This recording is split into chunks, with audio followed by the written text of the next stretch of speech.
ओम श्री गणेशाय नमः। ओम श्री परमात्मने नमः। आप सभी गीता प्रेमी साधकों को सादर प्रणाम के साथ जय श्री कृष्ण।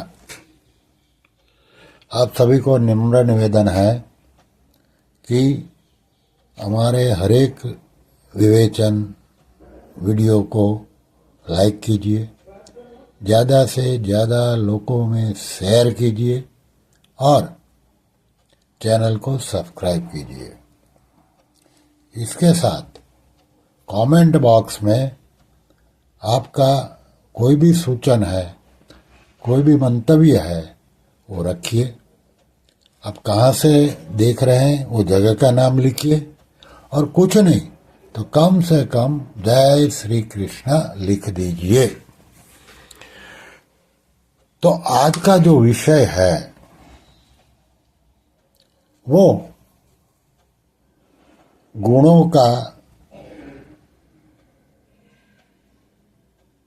के वजह से बंधन।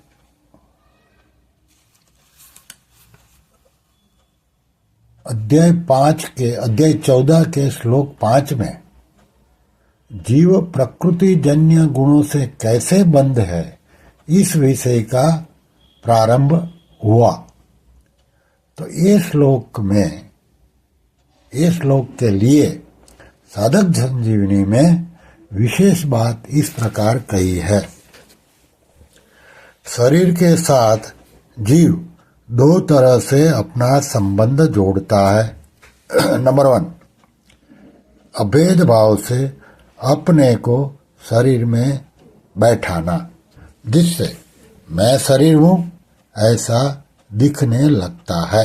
और दूसरा, भेदभाव से शरीर को अपने में बैठाना, जिससे शरीर मेरा है ऐसा दिखने लगता है। अभेद भाव से संबंध जोड़ने से जीव अपने को शरीर मान लेता है, जिसको अहंता कहते हैं।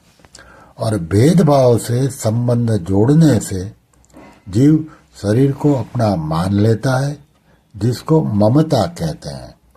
इस प्रकार शरीर से अपना संबंध जोड़ने पर सत्व, रज और तम तीनों गुण अपनी वृत्तियों के द्वारा शरीर में अहंता, ममता दृढ़ करके जीव को बांध देते हैं। जैसे विवाह हो जाने पर पत्नी के पूरे परिवार यानी कि ससुराल के साथ संबंध जुड़ जाता है।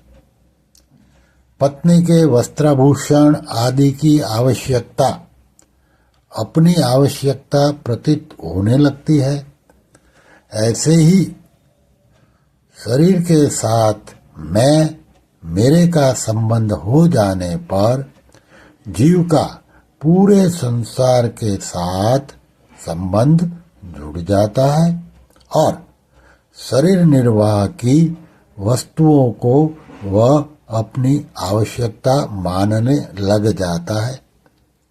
अनित्य शरीर से संबंध यानी कि एकात्मता मानने के कारण वह अनित्य शरीर को नित्य रखने की इच्छा करने लगता है, क्योंकि वह स्वयं नित्य है और शरीर के साथ संबंध मानने के कारण ही उसको मरने का भय लगने लगता है, क्योंकि शरीर मरने वाला है।